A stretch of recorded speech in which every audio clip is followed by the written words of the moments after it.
नमस्कार दोस्तों। 2 दिन से बीपीएससी को लेके काफ़ी बड़े बड़े अपडेट्स आ रहे हैं। मैंने भी अपने चैनल पे डाला था कि अब बीपीएससी का एग्ज़ाम जो है वो 2 शिफ्ट में होगा, 20 सितंबर को और 22 सितंबर को।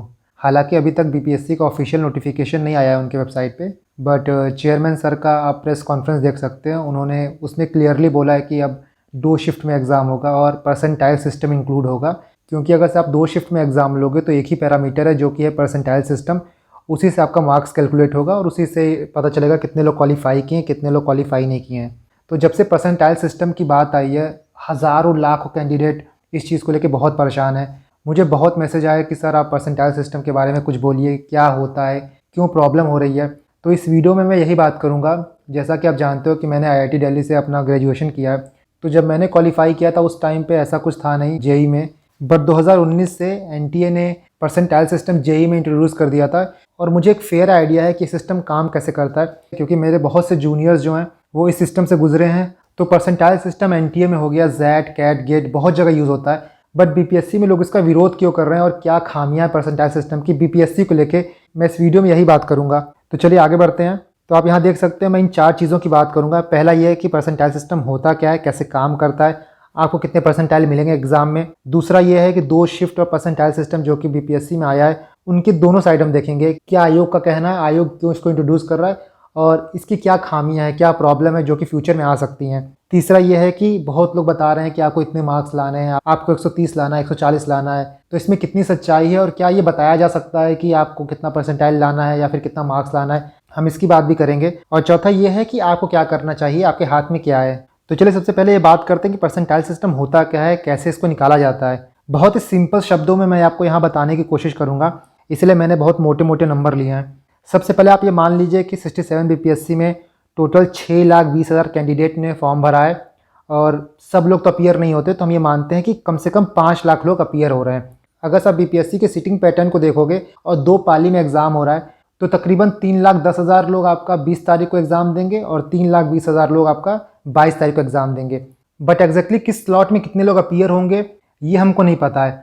और परसेंटाइल का बेसिक फंडा यही होता है कि अगर आप 2 पाली में एग्जाम ले रहे हो तो इक्वल लोग दोनों पाली में प्रेजेंट होने चाहिए। मतलब अगर से 5 लाख लोग अपीयर हो रहे हैं टोटल, तो 20 तारीख को 2.5 लाख लोग और 22 तारीख को 2.5 लाख लोग। ये एक बेसिक क्राइटेरिया होती है। देखिए एग्जैक्ट नंबर ऑफ 2.5 लाख तो प्रेजेंट नहीं हो सकते, बट उसी के आसपास होने चाहिए। तो आगे जाके ये भी एक प्रॉब्लम होता है, इसकी बात हम बाद में करेंगे। इसके बाद आपका मैक्सिमम मार्क्स 150 नंबर का पेपर होता है और हम ये मान के चलते हैं कि आपने स्कोर किया है 100 मार्क्स, तो अब आपका परसेंटाइल कैसे निकलेगा। देखिए बेसिक फंडा परसेंटाइल का मतलब यही होता है कि आप एग्जाम में कितने लोगों से ऊपर हो। देखिए परसेंटेज और परसेंटाइल में यही डिफरेंस होता है। परसेंटेज में ये होता है कि आपने कितना परसेंट मार्क्स स्कोर किया है, 100 में से 80 स्कोर किया तो 80% आपने स्कोर किया। बट परसेंटाइल का मतलब ये होता है कि आप एग्जाम में कितने लोगों से ऊपर हो। तो परसेंटाइल निकलता कैसे उसको हम देखते हैं और सिंपल तरीके से मैंने यहाँ बताने की कोशिश की है। तो देखिए टोटल मार्कशीट को जितने लोग मार्क्स स्कोर किए होंगे उनको डिसेंडिंग ऑर्डर में अरेंज किया जाएगा। और मान लीजिए जो लड़का सबसे ज़्यादा मार्क्स स्कोर किया है वो स्कोर किया 130 मार्क्स, तो उसको हम लोग 100 परसेंटाइल दे देंगे। और ये मानिए जैसे आपने यहाँ स्कोर किया था 100 मार्क्स और आपका जब डिसेंडिंग ऑर्डर में अरेंज किया गया तो आपका रैंक आ रहा है 2000, मतलब कि 2000 लोग आपसे ऊपर हैं और 5 लाख माइनस 2000 98,000 लोग आपसे नीचे हैं, क्योंकि टोटल एग्जाम में 5 लाख लोग बैठे थे। अब यहाँ से आपका निकलेगा परसेंटाइल। तो परसेंटाइल में क्या निकालते हैं कि ऐसे कितने बच्चे हैं जिनका स्कोर आपके बराबर है या फिर आपसे कम है, उसको हम लोग न्यूमरेटर में लिखते हैं। और टोटल स्टूडेंट्स कितने अपीयर किए हैं आपके स्लॉट में। जो मैंने यहाँ स्लॉट लिखा है वो डिपेंड करता है कि आपका स्लॉट 1 है या फिर आपका स्लॉट 2 है। मतलब आप 20 को एग्जाम दे रहे हैं या फिर 22 को एग्जाम दे रहे हैं, इंटू 100। तो टोटल कितने स्टूडेंट्स आपसे नीचे हैं, 4,98,000। टोटल कितने बच्चे एग्जाम दिए थे, 5 लाख, और मल्टीप्लाई बाई 100। इसको सॉल्व करोगे तो आपका आएगा 99.60। देखिए मैंने यहाँ पे 5 लाख लिखा है, मैंने टोटल बच्चों को लेके लिखा है, बट एग्जाम में बीपीएससी को स्लॉट 1 का अलग से और स्लॉट 2 का अलग से निकालना होगा। मतलब अगर से स्लॉट 1 का देखेंगे तो जितने बच्चे अपीयर किए मान लीजिए 2.5 लाख, तो यहाँ पे 2.5 लाख आएगा, और स्लॉट 2 में जितने अपीयर किए रहेंगे वो यहाँ पे आएगा। तो इसका मतलब परसेंटाइल अगर से आपका 99.60 है तो हम बोल सकते हैं कि 99.60 बच्चों से आप ऊपर हैं। ठीक है, तो यहाँ पे आप समझ गए होंगे कि आपकी परसेंटाइल कैसे निकलेगी। अब दूसरा पॉइंट हमारा ये है कि 2 शिफ्ट का एग्जाम और परसेंटाइल सिस्टम, इसमें स्टूडेंट्स को क्या प्रॉब्लम हो सकती है। तो मैंने यहाँ कुछ पॉइंट लिखे हैं और यहाँ पे जो चीज़ जैसा है मैं उस चीज़ को वैसे ही प्रेजेंट कर रहा हूँ आपके सामने। तो बीपीएससी ने सबसे पहले 2 शिफ्ट में एग्जाम लेने का सोचा ही क्यों, तो इसका सबसे बड़ा रीज़न ये है कि बीपीएससी के पास सेंटर्स नहीं है, अच्छे सेंटर्स नहीं है जहां पे एग्जाम लिया जा सके। टोटल 6 लाख के करीब बच्चे एग्जाम दे रहे हैं और इतने रिसोर्सेज बीपीएससी के पास नहीं है, इसीलिए बीपीएससी ने एग्जाम को 2 पाली में रखा है और बार बार एग्जाम डिले हो रहा था, तो बीपीएससी के ऊपर भी इस चीज़ का काफ़ी प्रेशर था। तो ये भी एक पॉइंट है, इसलिए बीपीएससी चाहता है कि जितने जल्दी एग्जाम हो सके उतने जल्दी एग्जाम करा दिया जाए और इसीलिए एग्जाम को यूपीएससी मेंस के बीच में रखा गया है, जो कि अपने में ही बहुत बड़ा इशू है क्योंकि बिहार के बहुत से लोग जो हैं वो यूपीएससी का एग्ज़ाम देते हैं, जैसा आप जानते हो, और उनका दिल्ली में सेंटर पड़ा होगा, तो ये बहुत मुश्किल होगा उनके लिए कि वो जल्दी से वहाँ पे एग्ज़ाम दे के वापस बिहार दौड़ के आएँ। और बिहार में भी ऐसा नहीं है कि आपको पटना सेंटर मिलेगा, वो कहीं भी आपको सेंटर दे सकते हैं, तो सेंटर तक पहुँचना भी बहुत बड़ा टास्क होगा। फिजिकल प्रेशर, साइकोलॉजिकल प्रेशर, बहुत कुछ आएगा। तो ये तो एक अपने में ही प्रॉब्लम है। इसके बाद हम ये देखते हैं कि प्रॉब्लम क्या क्या है परसेंटाइल सिस्टम को लेके। तो सबसे पहला पॉइंट ये है कि बीपीएससी की तरफ से कोई गाइडलाइन नहीं दी गई है कि वो परसेंटाइल कैसे निकालेंगे।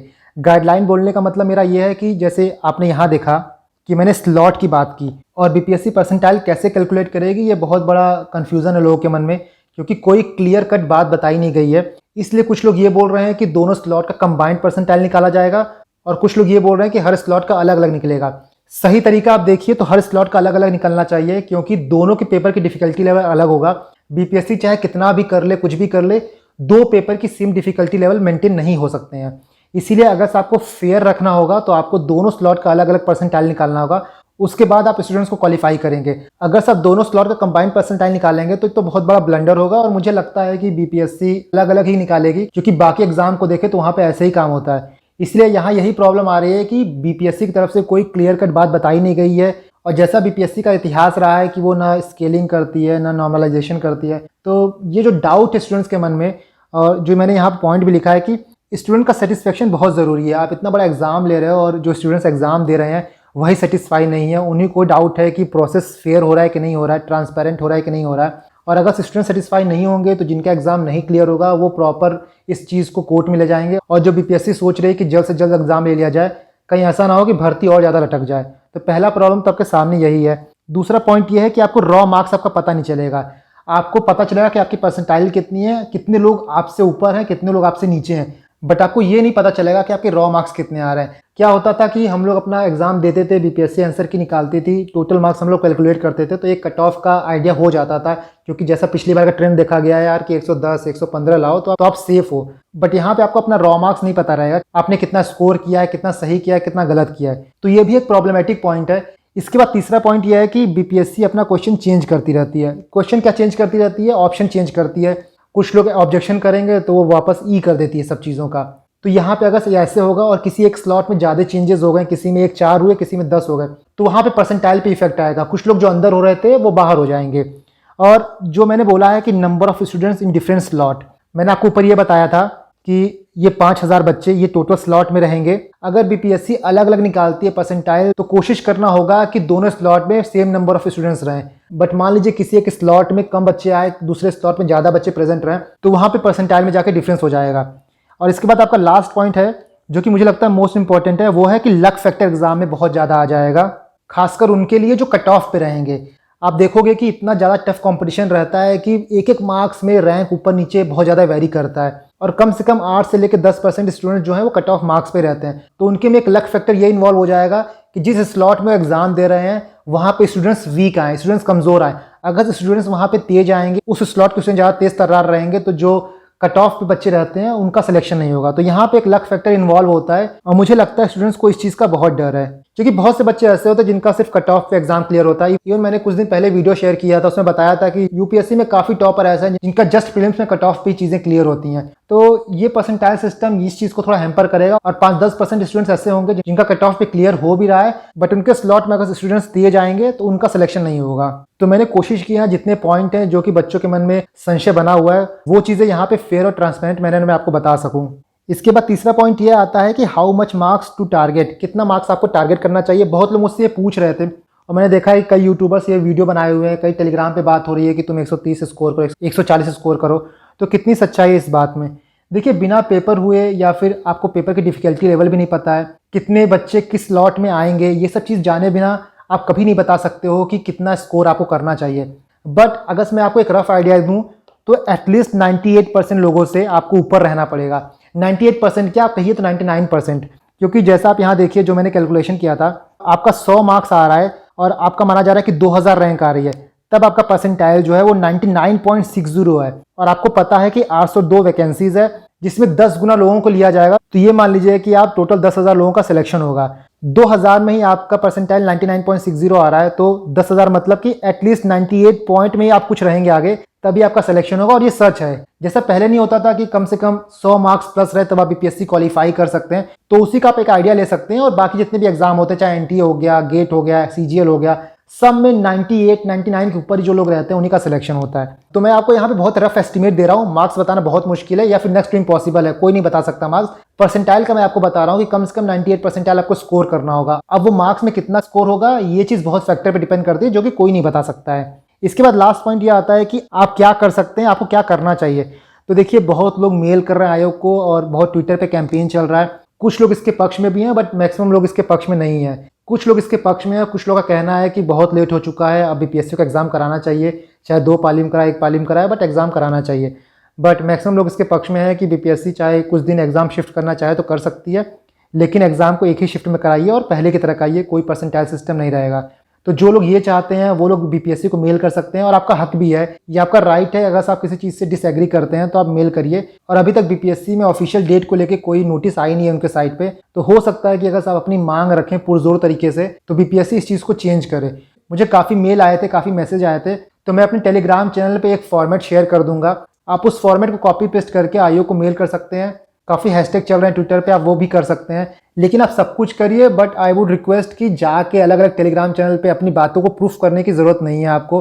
आप अपना काम करिए और पढ़ाई करिए, क्योंकि अगर बीपीएससी ने 20 और 22 तारीख को एग्ज़ाम ले लिया और आपकी तैयारी नहीं रहेगी तो फिर आपको प्रॉब्लम होगी। 2 साल 2.5 साल बाद एग्ज़ाम हो रहा है, उसके बाद भी आपका सिलेक्शन नहीं हो रहा है, तो एंड में सिर्फ आप फॉल्ट पे रहोगे। इसीलिए मेल करना हो या फिर ट्वीट करना हो तो आप दिन में 10 मिनट 5 मिनट निकाल के करके आप अपने पढ़ाई में लग जाइए। देखिए, मैं स्टूडेंट्स को अच्छे समझता हूँ, मैं जानता हूँ, और इसीलिए मुझसे जो हो सक रहा है मैं वो कर रहा हूँ। बाकी आप लोग एडल्ट हैं, आप लोग समझदार हैं, आपको पता है कि आपके लिए राइट क्या है, रॉन्ग क्या है। धन्यवाद।